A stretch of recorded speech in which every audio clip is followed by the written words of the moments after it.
Hi, it's Dave from MegaPoints Controllers here.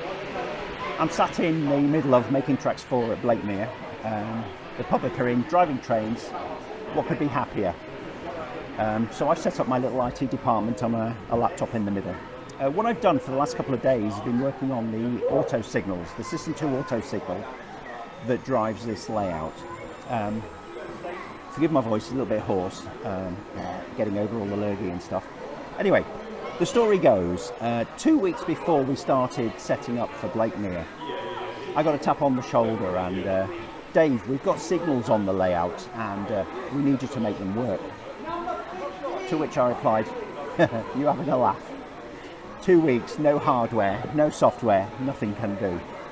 Anyway, once we picked ourselves up off the floor, I was able to figure out how I could drive these signals. Now there's an added complication in that the signals use RGB addressable LEDs so that we can set an element to green, yellow or red. So I looked around to see what I could use and I found the servo controller was a good candidate for testing because it's got 5 volts ground and it's got a data pin that I can bit bang commands to the addressable LEDs. So this is my development board. It's got LEDs for, whether I'm 2 element 4 aspect or 4 element 4 aspect, and also a route indicator for the future. So I can write the software on this. What I was able to do was put some software together that allowed the auto signal to see the block immediately in front of it, and if it was occupied, simply go red.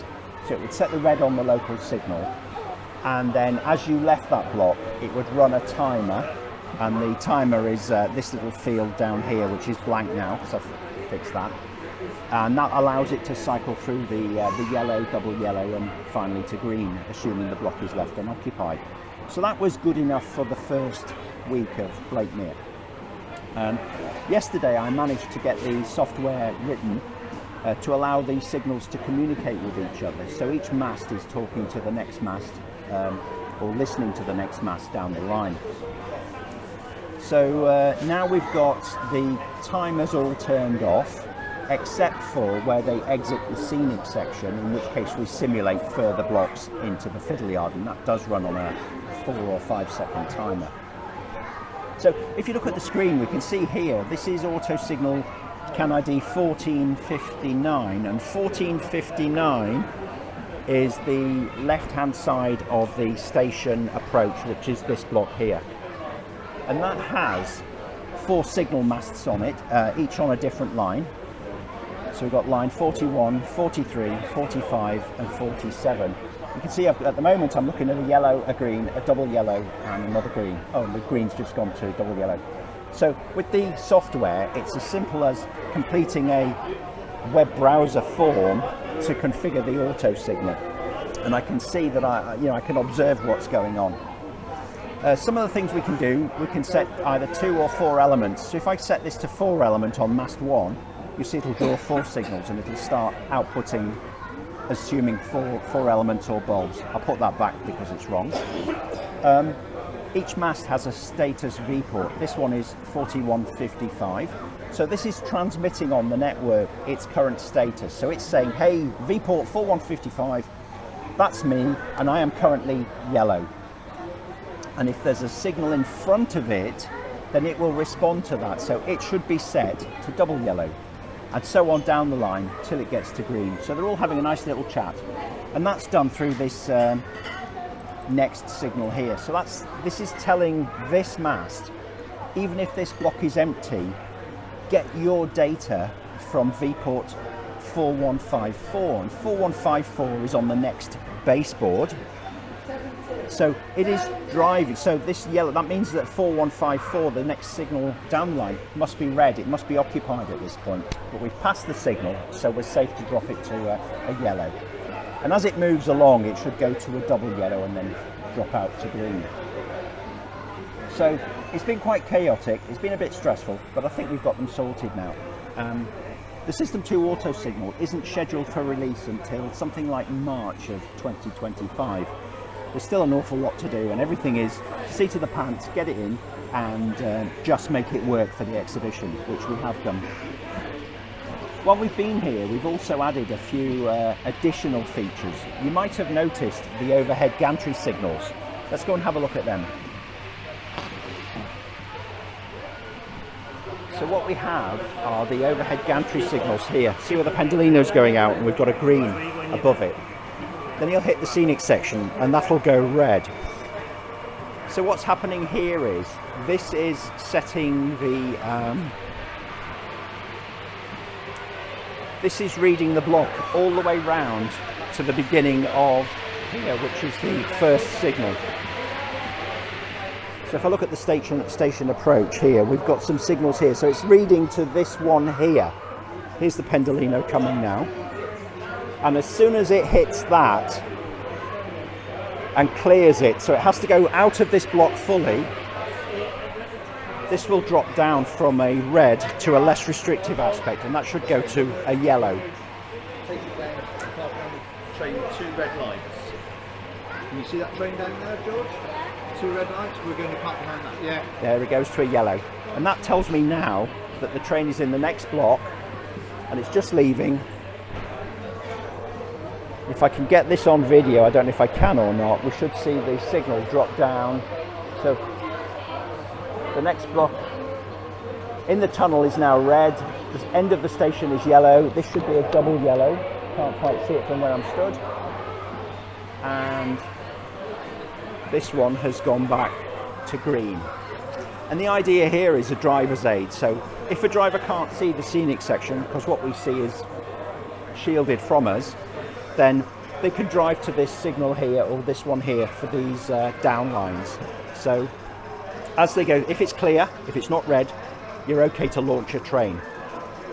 Now, for the public who are operating the layout, it adds another element that is a fun feature, I suppose, which is you can tell the public that they only drive past this when it's green.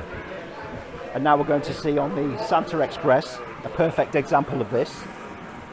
It's green, and this will stay green right until it gets to the corner when we start to measure the blocks.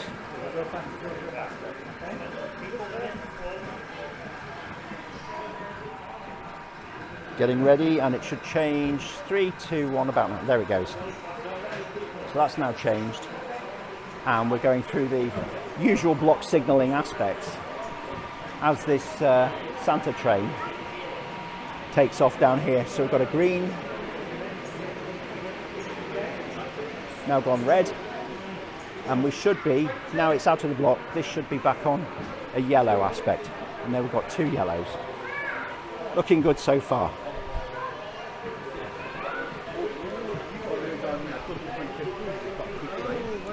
So I hope that gives you a little bit of an update as to how we're doing the block signalling at Making Tracks 4.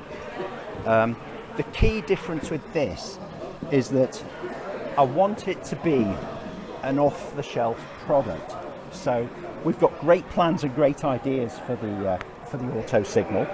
If you look at the web page again, I'm on AutoSignal 4533DC. The graphic will change at some point. But this is a fully loaded signal, and in its present form it can drive 4 different masts through the RGB LED version. You can put a block in here, a V-port, sorry, for example, a point position indicator or a set of points. And if they throw, then it would activate the diverging route facility. We've also got the test lights, which aren't configured. If you press them, it will just toggle to the next aspect.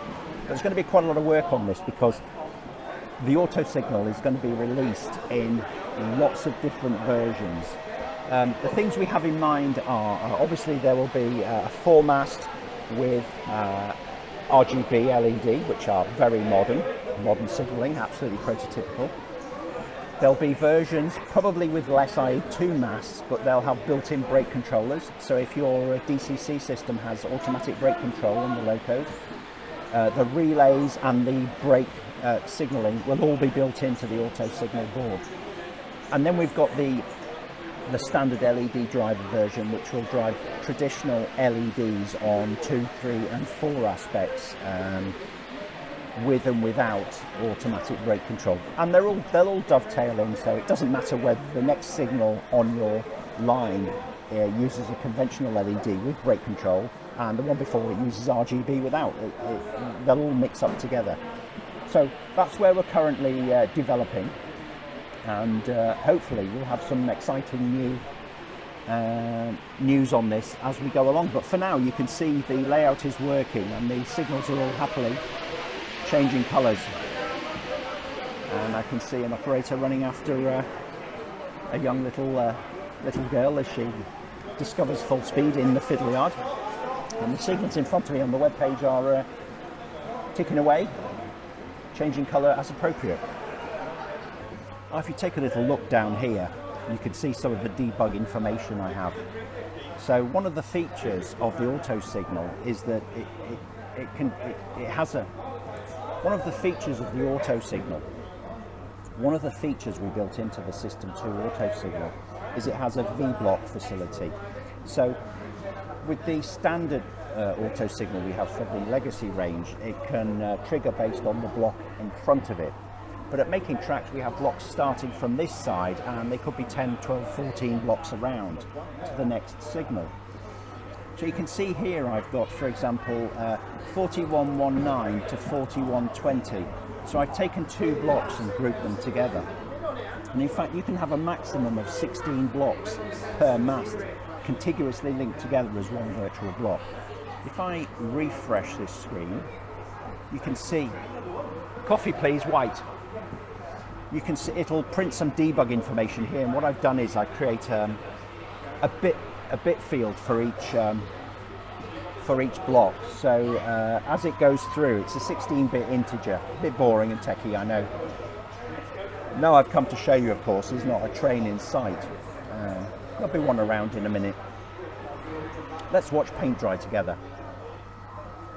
And in the status log at the bottom, you should see a strange array of ones and zeros appear as the there we go, mast 3. So these are the ones showing that the blocks are occupied. So it's currently in 2 blocks, whatever's on there. Thanks. I did the first recording without pressing record. It was brilliant. Just got coffee. Right, so you can see now the masts are reporting. So it was it went into this block, and then it moved into this block, and it was in both blocks. And then it ended up in this block, and then it was cleared.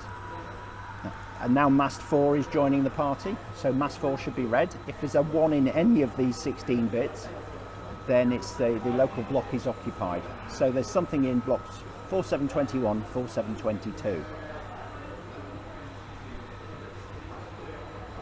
I could hunt for a signal with a larger number, and you can see more blocks in action. It's fun to watch, actually. Let's see if I can find something. Oh, this will do. Let's make this a bit bigger.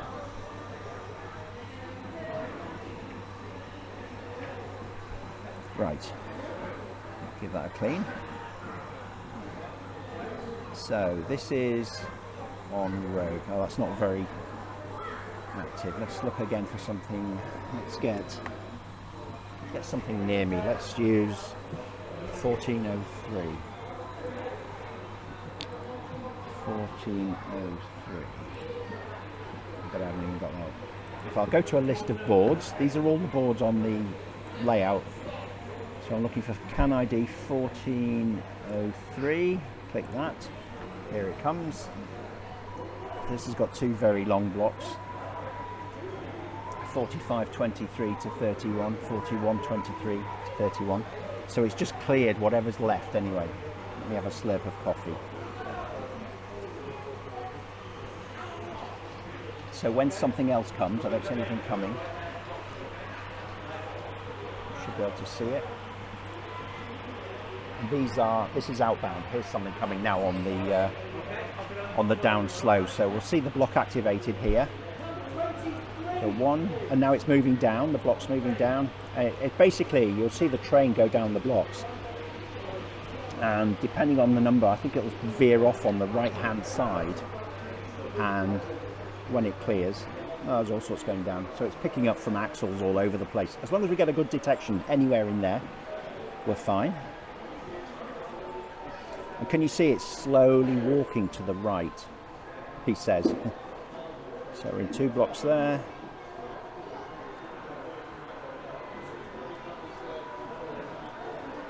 Whilst it's there, the signal, the mast 3, which is this one, will stay red. Now it's getting to the end. So it must be in, so 45.31 will be the last one. Now it's just coming to the end. There's something that's been detected at the back, so we've got multiple motors or multiple axles, or a rear flashing tail lamp that it's able to detect. Now it's come to the end of the sequence. It's in 41.31, and when that drops, now we've got the yellow. You can see now the signal's gone yellow. Let's see what's going on. There's our train disappearing, and if we look back now, we're in a double yellow. So we've just entered we've left the station, we're in the tunnel. And then once we come out of the tunnel and exit this block here, it should go, and there it is, green. So that's the AutoSignal System 2 in operation. Hope you enjoyed it. Hope it wasn't too wordy. With this and the mileometer, or the dashboard we created to add a bit more detail to Making Tracks, it's been quite an interesting roller coaster ride. Of course, absolutely everything is stored in the database. So since activating this today, I'll be able to record and replay all signal operations as they occur. While we're at it, let's have a look at the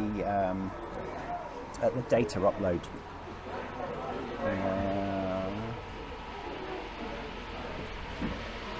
So this is the live data upload. So the last digit, the 3, which is a 2 and a 1, shows the amount of packets in the queue waiting to go up. This last one ending in a 4, this is an RFID tag that's just gone through. And we're up to 5. Once it gets to 10, it will chunk them in 10s if we get there. So it's able to keep the data up in real time. And this is the data hitting the database. So I'm looking at our web server now as the data gets transferred from the HTTP put that I'm using into the database itself. And that then in turn drives the board. That in turn drives the dashboard.